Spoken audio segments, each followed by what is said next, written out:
Today I wanted to share with you some tips and tricks for using your embossing folders. So I'm going to be using today the 4 embossing folders that Close to My Heart currently have in their range, and I've done some samples for us already so that I can show you. So this is the Cascading Dot, and I just happen to have used this on the pearl paper, so it's nice and shiny. So obviously with all your embossing folders, you get 2 sides to your embossed image. So you've got the raised side and then you've got the indented side. Now both sides are going to give you quite a different look. When I see this, it reminds me of my kids blowing bubbles and things. So think of each side differently, whereas this side I still get that bubble effect, but it's just a different feel. So you're going to get a different look according to which side of your embossing folder that you wish to use. So that's the bubbles. We've got, now hang on, I've got to get the right one here. Yes, beautiful. So this is our flowers, or one of our flowers, there's 2. So both sides on this are really, really pretty, and it's going to depend, as I said, on what you want to use it for. Now, if you haven't noticed already, if you're using our cardstock, it is 2-sided in colour, so you do get 2 colour tones with our cardstock. So that's important to think about which side colour you want to use as to which way up you're going to put your paper in your embossing folder. So that's our beautiful flowers. Now, I'm going to put that one down. Let's move on to, we have this, well, it's not quite a chevron-y type pattern, but it's a very antique looking pattern. It reminds me of those tinned roofs that sometimes people used to line their ceilings with the tin roofs. So again, 2-sided, so depending on your indents or that you want. And then the last one I've got is the wood grain pattern. So I've used it either side a couple of times. Now, some of the other really quick and simple things you can do, obviously you can emboss these straight through. Now, our cardstock is a white core cardstock, so you can see where the embossing folder has slightly torn the paper, so to speak. It tears the fibres near the edges, and so the white edges are starting to show through. And I actually like that look. You can sometimes, depending on the embossing folder, alleviate that by going with the grain on your paper. So to give you a bit of an idea, I'm going to use this piece. When you have your piece of paper, it will curve up and down. So if I do this way, easier one way or the other. So when I push this way, that bends really easily into that curve. When I push this way, there's a little bit more resistance in how that feels. And so this way means that the grain of my paper is going this way, all right?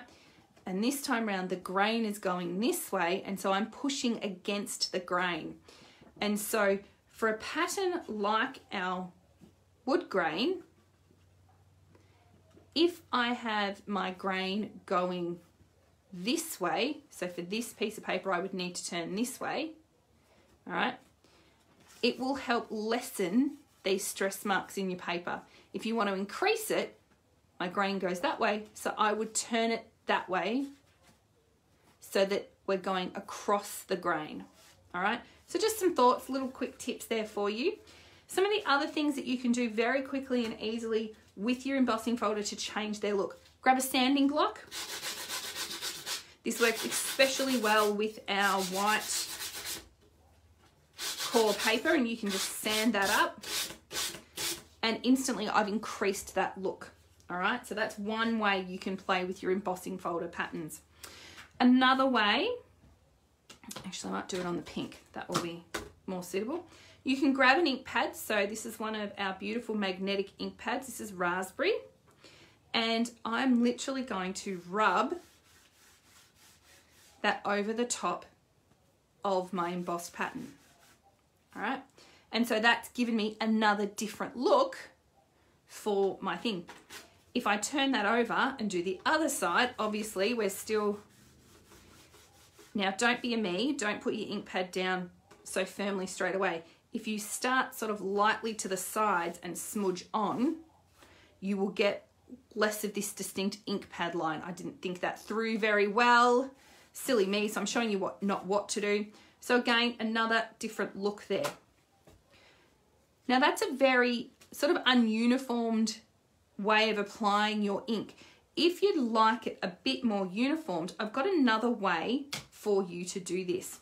So opening your ink pad and again deciding which side you think you'd like your ink to be on. Now this will wash off, don't stress. I'm using a water-based ink. It might stain a little, but it's not going to affect future uses of my embossing folder. So I'm going to rub the ink, and you can see here I'm rubbing it fairly thickly. I want a good coating. You can tap it on too like you would a stamp. That's entirely up to you. Get that ink out of the way. So now I'm going to place my piece of paper on my embossing folder. Shut it. Now for my machine, my Cuttlebug, I go between two B plates and have the A plate, but again, check the guides for your machine. And I'm just going to roll that through.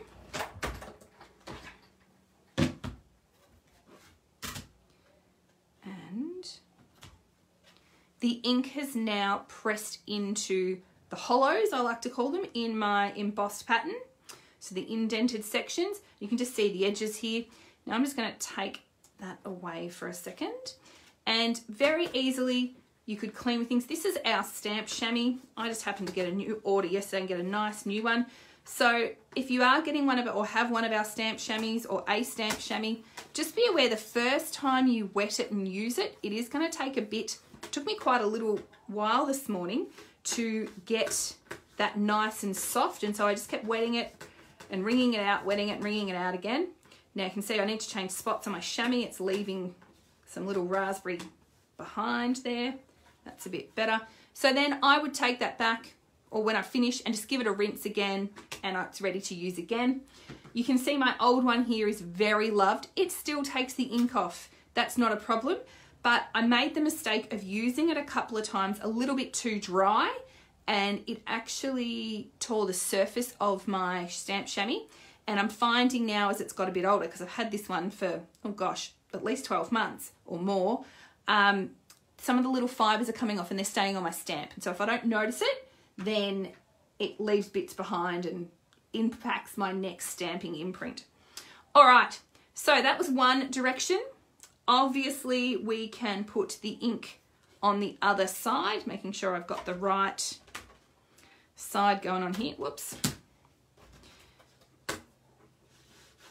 Just rub this over. I don't want to press too hard because I just want it to go onto those raised sections for me.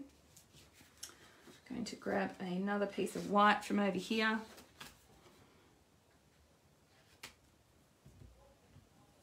Put that on in between my two B plates. Oh, I'm a bit wonky today, but anyway, it works. Put that through.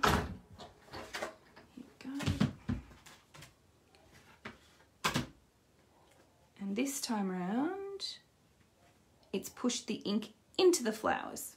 All right, so just different looks depending on your preference. Let me just bring that other one in. All right, so two different ways to use the inks with your embossing folders. All right, just quickly give this a wipe again. Don't particularly feel like having my embossing folder super pink. Don't mind a little bit pink, but let's give that a clean up with my stamp chamois. Go in a few different directions because the edges of the flowers. There we go. All right. Now, some of the other things, I'm just going to leave that aside just to make sure it dries properly. Some of the other things that you can do with our embossing folders. Now, these are designed so that they have a slit in between the two halves, and for longer strips of paper, you can thread them through. I'm just making sure this is nice and straight. Put it between my two pieces.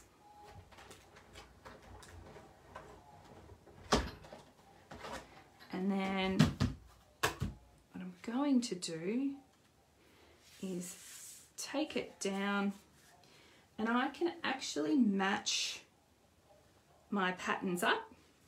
So I'm just going to match these up reasonably well here at the bottom. There we go. That's pretty good. And obviously some patterns will match up differently to others, but the wood grain's a fairly simple one to match up.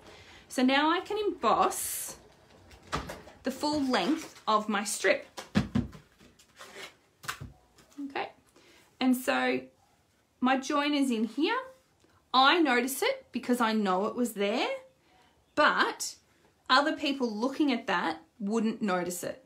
All right, and so you can see this time I went more with the grain of the paper, and I know I've just sanded this, which doesn't help, but so I've got less of the white showing through this time, and I didn't even mean that, that just happened naturally. So that's one way to extend so you can emboss on a longer piece. Obviously, if you're doing it on a scrapbook layout or whatever, you could do shorter pieces and perhaps cover the middle with an embellishment or something like that, and then you won't notice either. All right, now don't be afraid to emboss on all different types of paper. There's no reason why you couldn't emboss on your patterned paper. All right, so let's grab a different folder. And which way am I doing this? Yes, that's the way I want to do it. I want my big pattern pointing up. I think I've got it right. And we're just going to wind that through really quickly. Okay. And now it's a bit harder to see on the pattern, particularly in this my light, so sorry about that, but you do get that bit of added texture which just adds something else to your cards or your layouts or anything like that that you want to do, so that's an option. With our new Distress Oxides, obviously you could be inking up paper, creating your own colour combinations and then running them through your embossing folders.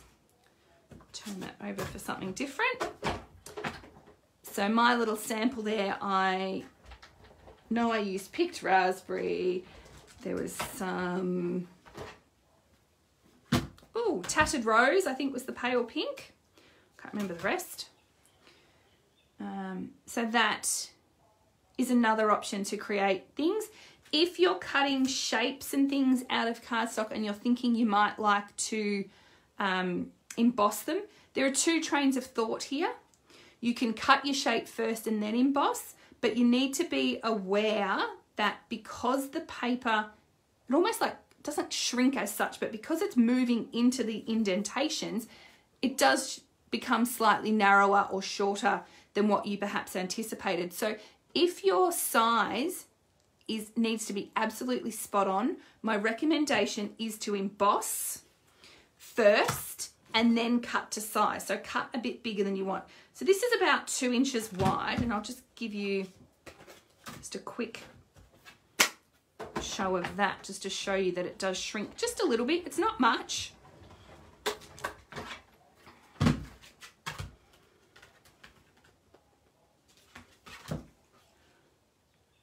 All right, so it's still just 2 inches, but before I was definitely overlapping the line. So it isn't a lot, but it is something to be aware of, particularly for bigger pieces, because obviously they'll move in more. So just be aware of that. I often overcut a little bit, and then it's very easy just to trim this up. In your trimmer, just go slowly, and that works as well.